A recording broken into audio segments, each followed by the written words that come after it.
우리가 오늘 사도행전 6장 1절에서 7절 말씀을 같이 봉독을 했는데 말씀과 기도는 왜 중요한가라는 제목으로 우리 하나님 말씀 증거하겠습니다. 우리가 지금 미셔널 처치로 거듭나기 위해서 마음과 힘을 모으고 있죠. 미셔널 처치, 바로 이거죠. 선교적 교회라고 하는 뜻인데 미셔널 처치. 그래서 우리가 함께 지혜를 모아서 추진하고 있는 미션 프로젝트 드리븐 속회라고 하는 것도 이제 미셔널 처치를 세워나가기 위한 핵심 프로젝트 중에 하나입니다.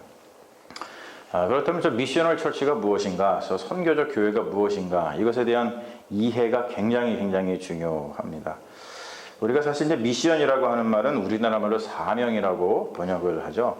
근데 이제 미션이라고 하는 말은 라틴어에서 왔어요. 미토 또는 뭐 미테레, 미시오라고 하는 말에서 왔는데 그 뜻이 뭐냐면은 이렇게 보내다, 누군가를 파견하다, 뭐 이런 뜻입니다. 그러다 보니까 좀 이 말이 오해를 불러일으키는 경우가 많습니다. 우리 기독교인의 경우에 보냄을 받았다라고 할 때 이런 생각을 하죠. 하나님께서는 저 하늘에 앉아 계시고 그리고 이제 그곳에서 이제 움직이지 않고 그 진물을 보시면서 하나님의 명령을 받은 우리 기독교인들이 대신해서 어딘가에 가서 무슨 일을 수행하는 것처럼 느껴집니다. 그래서 오랜 세월을 미션이라고 하면은 이제 그렇게 우리가 여겨져 왔어요. 그래서 우리가 이런 말을 하죠. 주님, 저를 보내주세요. 제가 가겠습니다. 그러면서 우리가 이 찬송 부르는 걸 굉장히 좋아하죠. 부름받아 낯선 이 몸 어디든지 가오리다. 뭐 이런 찬양 우리 부르면서 하나님 저를 보내주십시오. 제가 가겠습니다. 이렇게 합니다. 사실 이런 신앙은 그냥 엄청난 신앙입니다. 근데 우리가 뭐 믿음이 변한 건지 세상이 변한 건지 알 수 없지만 사실 이러한 신앙을 찾아보는 것도 요즘에 쉽지가 않죠. 아무튼 우리가 미션이라는 것을 생각할 때에 하나님에 의해서 수동적으로 어딘가에 보내져서 그곳에 필요한 일을 감당하는 것이라고 우리는 미션을 생각을 합니다. 그래서 오랜 세월 동안 뭐 지금도 많이 그렇습니다만 선교는 뭐 해외 선교, 국내 선교, 뭐 지역 선교 등으로다가 어떠한 공간으로다가 파송을 받아가지고 가는 것으로다가 우리가 이해를 했습니다. 하지만 선교에 대한 이러한 이해는 선교가 가지고 있는 그 뜻을 온전히 담아내지 못하죠. 그렇다면 우리가 선교를 어떻게 이해해야 될까? 선교에 대한 온전한 이해를 위해서는 바로 이 말, 미시오 데이라고 하는 신학 용어를 우리가 알아야 됩니다. 이 말은 뭐냐? 하나님의 선교라고 하는 라틴어입니다. 레슬리 뉴 비긴이라는 분이 있어요. 제가 준비하는데 저런 분입니다. 뭐 얼굴은 잘 안 보이실지 모르지만 저런 분입니다. 이분이 이제 영국의 신학자이고요, 선교사인데 이분이 주창한 그런 개념입니다. 이분이 이제 이 사진은 인도에서 사역을 할 때 찍은 사진입니다. 이분이 주로 이제 선교 경험을 통해서 나온 통찰인데요. 특별히 인도 차이나 반도 아시죠? 그쪽에 뭐 인도라든지 아니면 뭐 인도네시아 뭐 이런 그 인도 차이나 반도에서 주로 선교 사역을 감당하셨던 분인데 이분이 거기에 가가지고 하나님 나라의 복음을 전하기 위해서 활동하던 그곳에서 뭘 발견했냐면 이미 already 그곳에서 선교하고 계신, 이미 그곳에서 일하고 계신 하나님을 만나게 됩니다.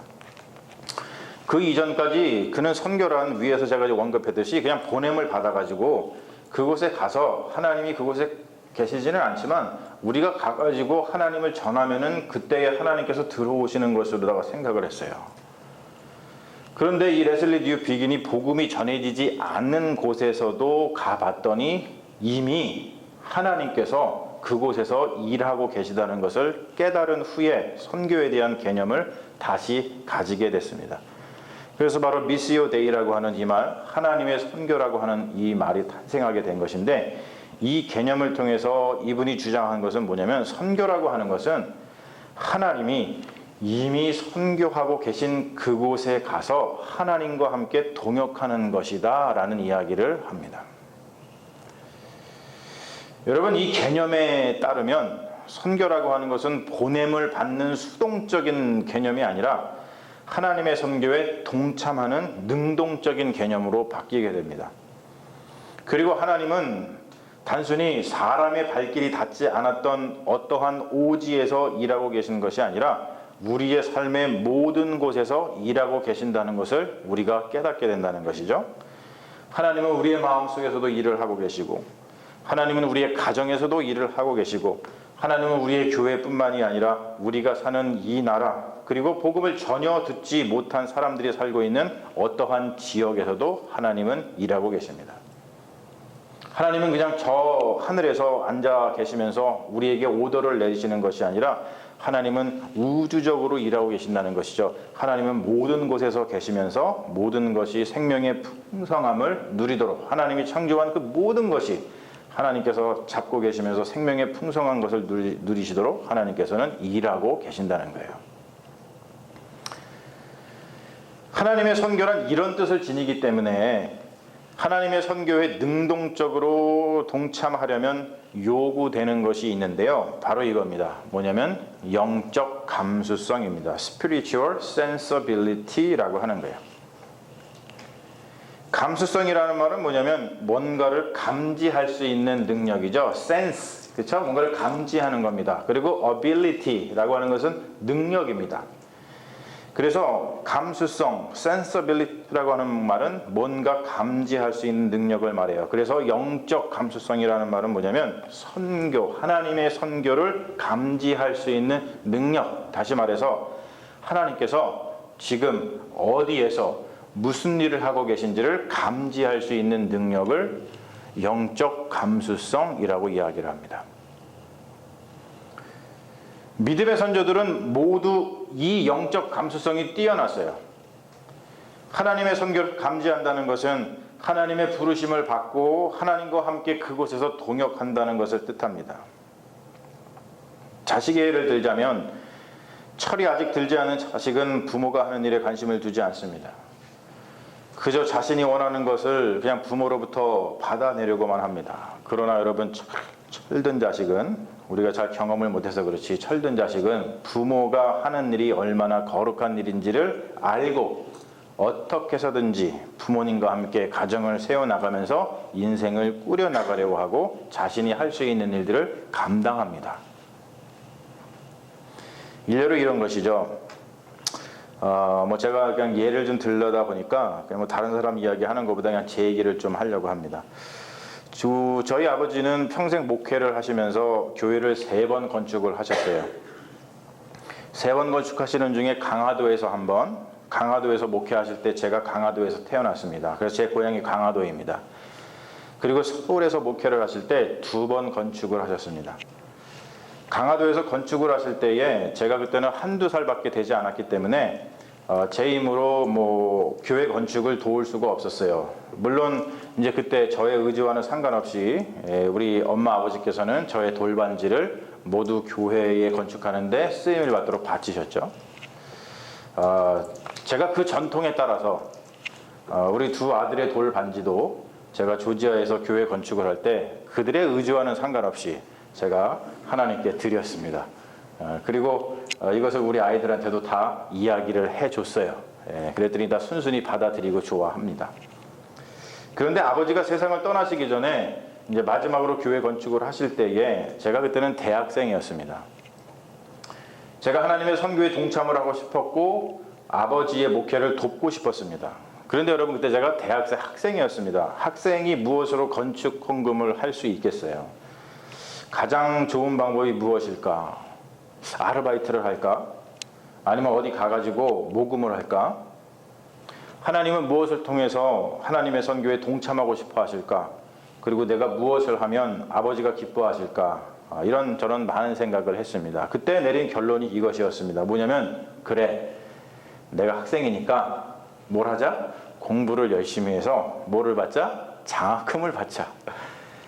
그래서 제가 열심히 공부해가지고 그 당시에 장학금을 받았습니다. 장학금이 그 당시에는 70만 원이었어요. 이것을 3번 연속 받았습니다. 그래서 총 210만 원을 교회 건축하는데 제가 헌신할 수 있었습니다. 이런 것이죠. 본문에서도 보면은 하나님의 선교가 이루어지는 것을 우리가 발견하죠. 예루살렘 교회는 날마다 성장을 했어요. 부흥을 했습니다. 특별히 가난한 자들이 교회 구성원으로 많이 들어왔습니다. 예루살렘 교회는 멀티컬처럴 처치였습니다. 유대인, 그러니까 헬라파 유대인과 그리고 히브리파 유대인들이 섞여 있었습니다. 헬라파 유대인들의 문화와 히브리파 유대인들의 문화는 같을 수가 없죠. 우리가 뭐 같은 한국 사람이지만 이렇게 이민 생활을 하고 있는 우리 교포들과 그리고 한국 본토에 있는 사람들과 같지만 또 많은 것들이 다른 것처럼 히브리파 유대인들하고 그리고 헬라파 유대인들 사이에는 갈등이 많았었는데 바로 본문이 그 갈등 상황을 이야기하고 있는 겁니다. 예루살렘은 히브리파 유대인들이 주류를 이루었던 곳이죠. 그럴 수밖에 없어요. 예루살렘이 어디에 있어요? 당연히 유대 땅에 있기 때문에 그렇습니다. 유대 문화와 언어에 익숙하지 못했던 헬라파 유대인들은 자신들이 차별을 받는다고 생각을 했습니다.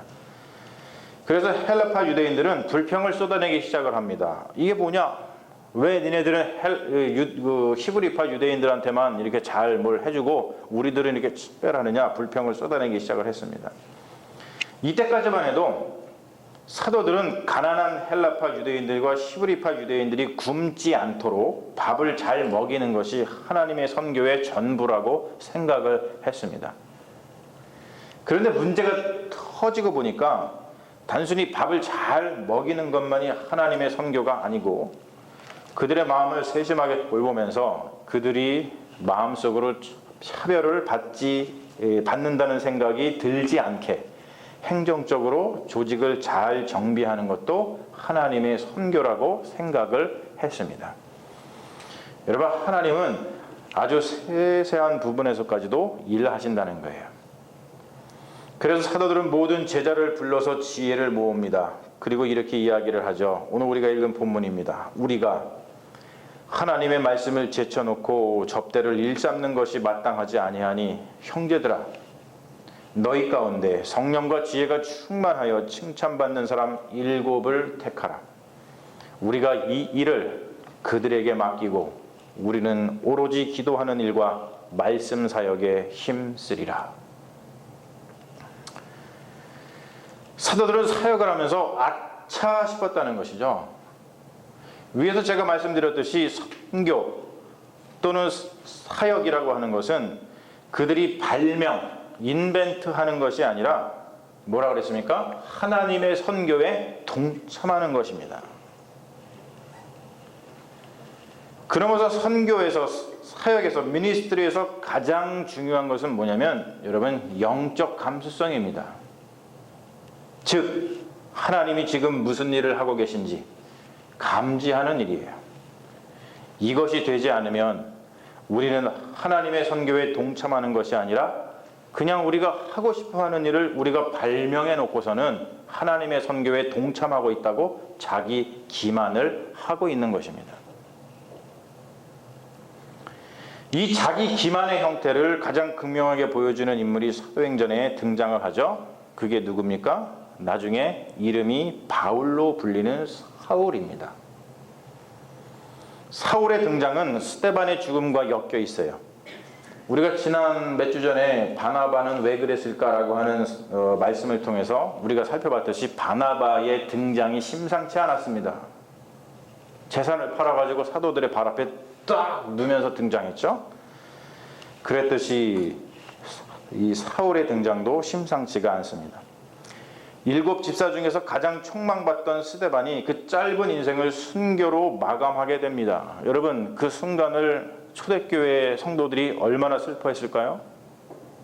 성령이 충만했던 이 스데반이 있는 것 때문에 초대교회가 날로 부흥했다고, 정말로 좋은 사람을 하나님께서 우리 교회에 보내주셨다고 예루살렘 교회가 너무나 기뻐했을 것입니다. 그런데 여러분, 그렇게 촉망받던 스데반이 오래오래 살았으면 좋았을 텐데 그 짧은 인생을 순교로 마감하게 됩니다. 그런데 여러분, 바로 그때 사도행전은 사울의 등장을 알립니다. 뭐라고 등장을 하냐면 이렇게 등장을 하죠. 무릎을 꿇고 크게 불러 이르되 주여 이 죄를 그에게 돌리지 마옵소서. 이 말을 하고 자니라. 이게 스데반의 죽음입니다. 그런데 바로 뒤이어서 무슨 이야기가 나와요? 사울은 그가 죽임당함을 마땅히 여기더라. 그리고 이어지는 이야기가 사울이 어떻게 초대교회를 받게 했는지에 대한 이야기입니다. 사울은 초대교회를 받게 하는 것이 하나님의 선교라고 생각을 했어요. 그래서 그는 자신의 모든 열심을 다해서 교회를 받게 했습니다. 그런데 사울은 어느 순간 자신이 하는 일이 선교가 아니라 자기 기만이라는 것을 깨닫게 됩니다. 여러분, 그게 바로 사도행전 9장에 나오는 다메섹 도상의 이야기죠. 사울아, 사울아, 내가 어찌하여 나를 박해하느냐. 자기는 하나님의 선교를 하고 있다고 생각을 했어요. 그런데 하나님은 어떻게 네가 나를 박해하느냐. 완전히 다른 말씀을 하고 계신다는 거죠. 여러분, 어떻게 이런 일이 발생할 수 있는가? 바로 영적 감수성이 부족하면 누구에게든지 이러한 일은 발생할 수 있습니다. 그러면 우리가 여기서 자연스럽게 이러한 질문을 갖게 되죠. 무슨 질문을 하게 됩니까? 어떻게 하면은 우리가 영적인 감수성을 가질 수 있을까? 바로 본문에서 사도들이 깨닫고 시행한 것입니다. 거기서 뭐라 그럽니까? 우리는 오로지 기도하는 일과 말씀 사역에 힘쓰리라. 여러분, 이 말을 오해하시면 안 됩니다. 이 말은 사도들이 다른 일에는 손 하나 까딱하지 않고 말씀만 보고 기도만 하겠다는 뜻이 아닙니다. 그냥 밥 퍼주는 일은 너희들이 하고 우리는 그 일에 손 하나 까딱하지 않고 말씀만 보고 기도만 하겠다는 그런 뜻이 아닙니다. 여러분, 그럼 무슨 뜻입니까? 이것이 바로 이것이죠.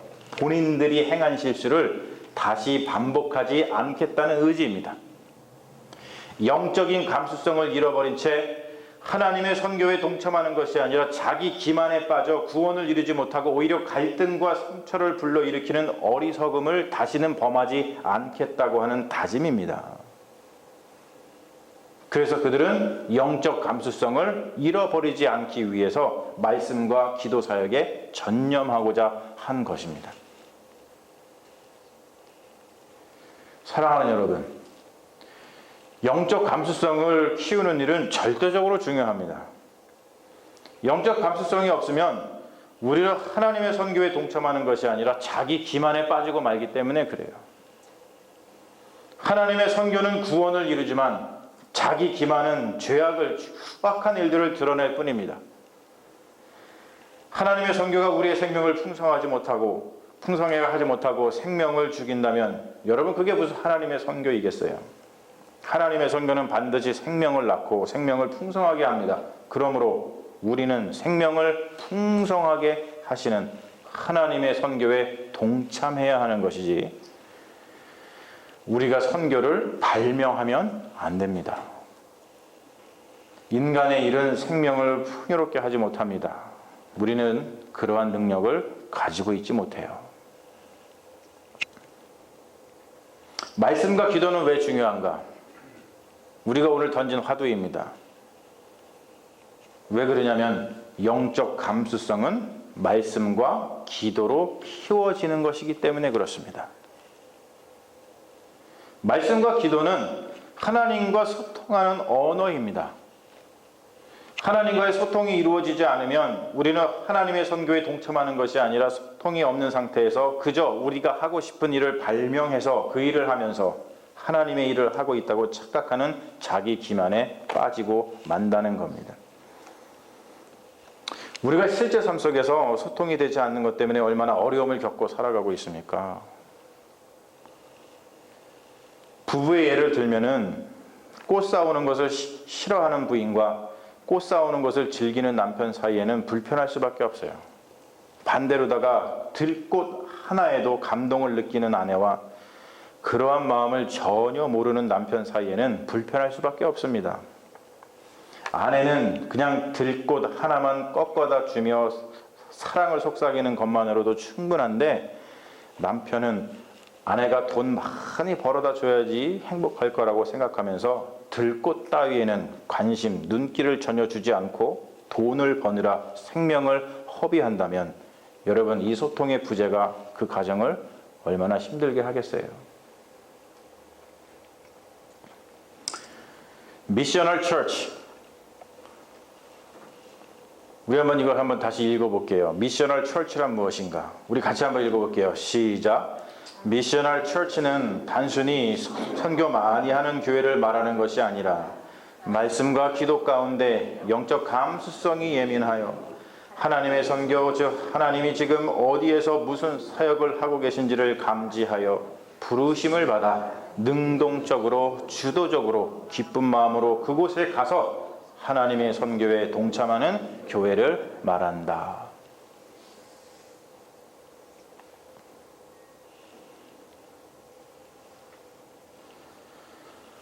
우리는 지금 성경 공부와 기도 훈련을 통해서 영적 감수성을 키우고 있는 중입니다. 여러분, 제가 같이 여러분과 성경 공부를 같이 하면서 여러 번 말씀을 드렸습니다. 단순한 지식 전달을 하는 게 아니죠. 여러분, 지식을 그냥 얻고 싶으면 요즘에 유튜브라든지 아니면 책이 잘 나와 있으니까 책 같은 거 보시면서 그냥 지식을 습득하시면 돼요. 근데 우리는 단순한 지식을 습득하고 있는 것이 아니라 영적 감수성을 기르고 있는 겁니다. 또한 우리가 지금 추진하고 있는 미션 프로젝트 드리븐 속회를 통하여서 영적 감수성을 우리가 기르고 그리고 그 영적 감수성을 통해서 하나님의 선교에 동참하려고 하는 것이에요. 여러분, 오늘 말씀을 통해서 조금 더 어떻게 속회의 그 미션 프로젝트를 발견해야 되는지 여러분들이 좀 감이 좀 잡히셨을 거라고 믿습니다. 이 가슴 벅찬 일을 진행하고 있는 우리는 여러분 세상에서 가장 행복한 사람들입니다. 왜냐하면 영적 감수성을 통해서 하나님의 선교에 부르심을 받고 우리가 능동적으로 주도적으로 하나님의 선교에 동참하는 우리의 삶에는 아주 실제적이고 생생한 구원의 열매가 팝콘처럼 열리게 될 것이기 때문입니다. 제가 오늘 말씀이 좀 많이 길어질까 봐 이 주보에 우리는 왜 성경을 읽는가라고 하는 글을 실었습니다. 여러분, 그것을 좀 진지하게 읽어보십시오.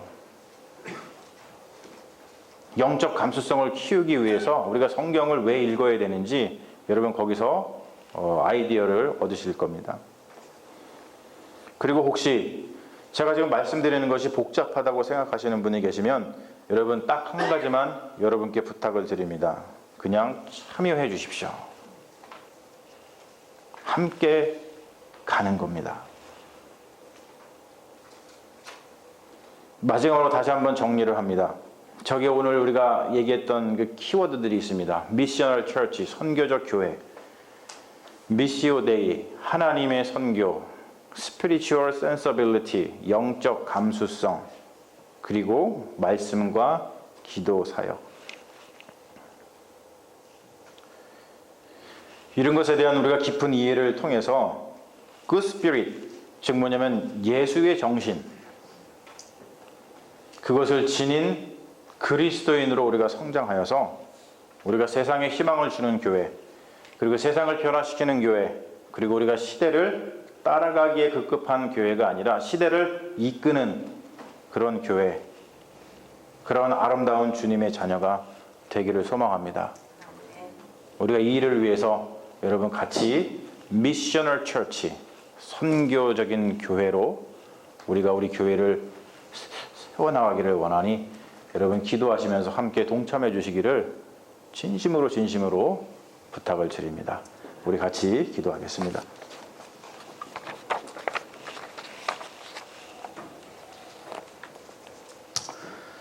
주님,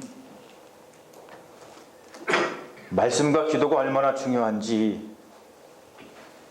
우리도 사도들처럼 깨닫게 하여 주옵소서.